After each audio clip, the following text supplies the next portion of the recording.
Alors, dans cette nouvelle vidéo, je vais vous montrer comment vous allez faire la gestion de produits.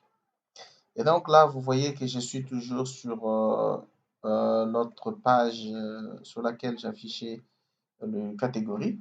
Et donc, cette fois-ci, nous allons voir comment nous pouvons rentrer ces produits-là dans le système.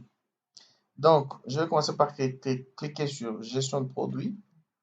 Et j'ai cette fenêtre qui est assez grande. Alors déjà, il y a une chose dans la gestion de produits. Nous avons ici une précision à donner. Nous avons des produits qui sont quantifiables et des produits qui ne le sont pas. Ça signifie que dans le restaurant, il y a des produits qu'on peut mettre en stock et des produits qu'on ne peut pas gérer en stock. Ici, je veux dire que si vous avez des bières, de Fanta, vous avez de bouteilles de vin, vous avez je sais pas moi, en tout cas tout ce qui peut se stocker en stock. Genre, nous avons des Fanta, combien de bouteilles on a, de la Tembo, combien on en a, tout ça. Ça, ce sont des choses qu'on peut mettre en stock. Donc, on peut gérer un stock.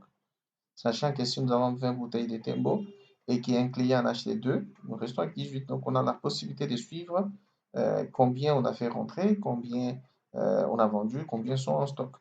Donc, ça, c'est une différence qu'on doit faire. Mais entre-temps, dans le même restaurant, nous avons des produits qui ne peuvent pas être en stock, qu'on ne peut pas gérer en stock. Nous avons des produits comme par exemple le plat de, voilà, le plat de riz, si c'est possible, si ça s'y vend.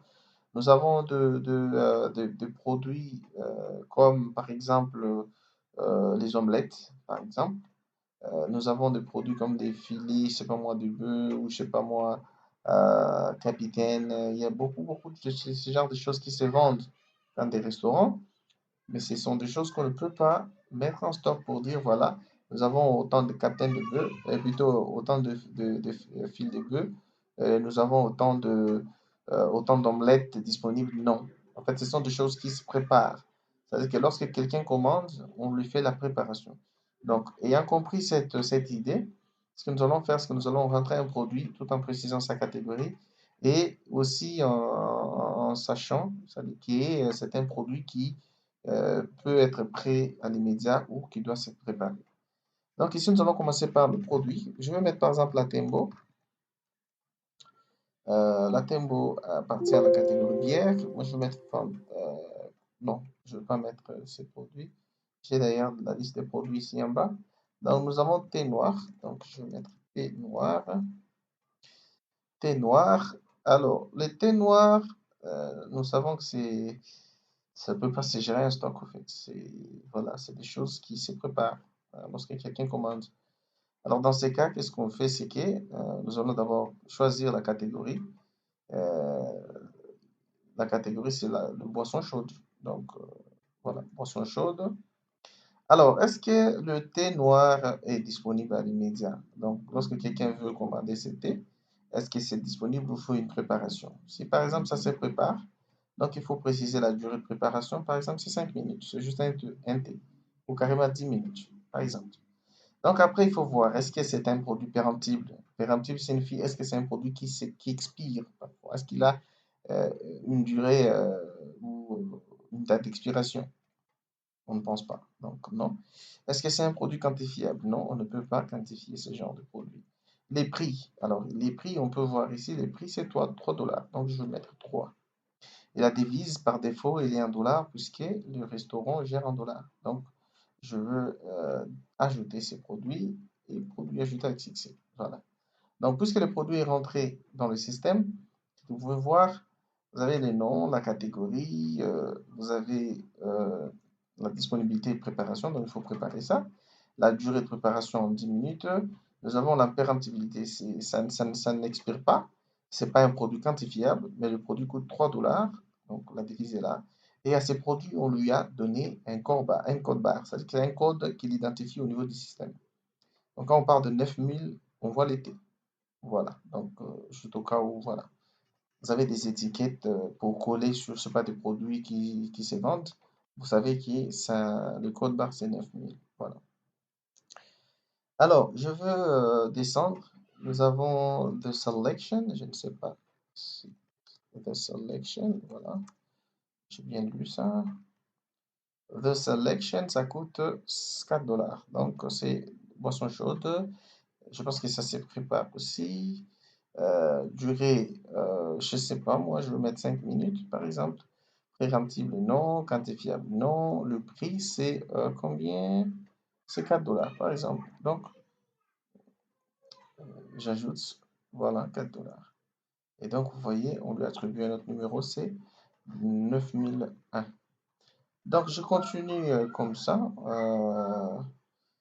Il y a un autre produit, chocolat chaud. Voilà, chocolat chaud. Hum, Chocolat chaud. C'est une boisson chaude.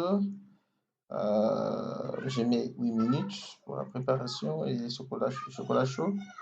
C'est à combien ça? 6 dollars, je pense. Ouais, ça 6 dollars. Voilà. Ok. Donc, je vais ajouter ça. Je vais pas mettre tous les produits, hein. C'est à titre d'exemple que nous faisons ça. Alors, je commence par fermer et je vais vous montrer quels sont d'autres types de produits qu'on peut mettre en fonction de leur catégorie. Par exemple, lorsque vous venez ici, vous allez voir qu'il y a assiette de fromage. Bon, ça c'est encore bien. Je suis en train de chercher des grillades. Des grillades où sont... euh, voilà, qui sont la brochette de poulet. Nous avons une brochette de viande, nous avons le steak minute, saucisse de bœuf. Et puis euh, nous avons une brochette des légumes. Voilà, par exemple ça, c'est des choses que l'on met dans les systèmes. Et ça appartient à la catégorie grillade, par exemple. Donc, ce que moi je vais faire, je rentre dans l'application. Qu'est-ce qui s'est passé ici? Il y a une ligne ici, je sais pas trop. Bon, c'est pas grave. C'est après. Catégorie produit, je vais écrire grillade. Voilà, grillade. J'espère qu'ils ont écrit ça au pluriel. Voilà, donc j'ai les grillades. Et ici, je vais mettre ces produits. euh, voilà. Ils ont parlé de brochettes de bœuf, par exemple. C'est tout ce que je dois mettre ici. Brochette de bœuf. Alors, ça appartient à la catégorie grillade. Voilà. Donc, la disponibilité n'est pas immédiate. Il faut attendre 20 minutes pour être servi, peut-être. Il faut chauffer ça. C'est pas quantifiable. Ça, c'est une chose déjà. Et les prix, on va mettre 10 dollars. Voilà. J'ajoute et c'est bon. Vous voyez ici. Oh, j'ai mis que c'est produit quantifiable. Je vais modifier. C'est un produit non quantifiable. Donc, je mets non. Et puis, je vais valider. Produit succès. Euh, voilà. Donc, c'est pas un produit quantifiable. Donc, c'est bon. Oh, il n'est pas péremptible. C'est pas vrai. Je sais pas comment j'ai fait pour ajouter ces produits-là comme ça. Mais je vais les supprimer. C'est pas grave, je vais les supprimer. Euh, je vais les supprimer. Voilà. Donc, c'est pas ça qui compte. Le plus important, c'est déjà le fait qu'il se prépare en 20 minutes. Bon, la péremptibilité, il n'est pas péremptible, mais vous pouvez, si vous voulez changer, bien sûr. Euh, Vous avez des produits, voilà. Donc, je ferme ça. Et puis, je viens vérifier ici. Je suis en train de chercher un produit qui peut être mis en stock. Alors, je vais mettre une catégorie, par exemple, boisson froide. Je vais mettre une catégorie sucrée. Sucrée, voilà. Je peux dire boisson sucrée. Boisson sucrée. C'est une boisson. Voilà. Et je ferme. Donc, je reviens à gestion de produit. Je vais mettre, par exemple, Fanta. C'est une boisson sucrée. Boisson sucrée. Voilà, ça se sert immédiatement. Donc, après, nous avons la péremptibilité, c'est non, c'est pas péremptible. Quantifiable, oui. Et les prix de Fanta, par exemple, je donne 2 dollars. Voilà, ça coûte 2 dollars. Et donc, je vais ajouter, c'est bon. Et donc, vous voyez, le Fanta coûte 2 dollars. Et il a comme quoi, euh, numéro 1000. En fait, ici, tous les numéros qui commencent de 1 jusqu'à 8, c'est des numéros de produits qui sont quantifiables. Mais tous les numéros qui commencent de 9 jusqu'à, c'est des produits qui ne sont pas quantifiables. Donc, je veux aussi ajouter peut-être la grénadine. Grénadine, c'est une boisson sucrée qui ne se prépare je sais pas, en 0 minutes. Quantifiable, oui. Le prix, c'est 1,5 $. Et puis j'ajoute, voilà, nous avons le produit qui s'est ajouté. Donc après, je vais fermer. Et donc, c'est tout pour la création de produits.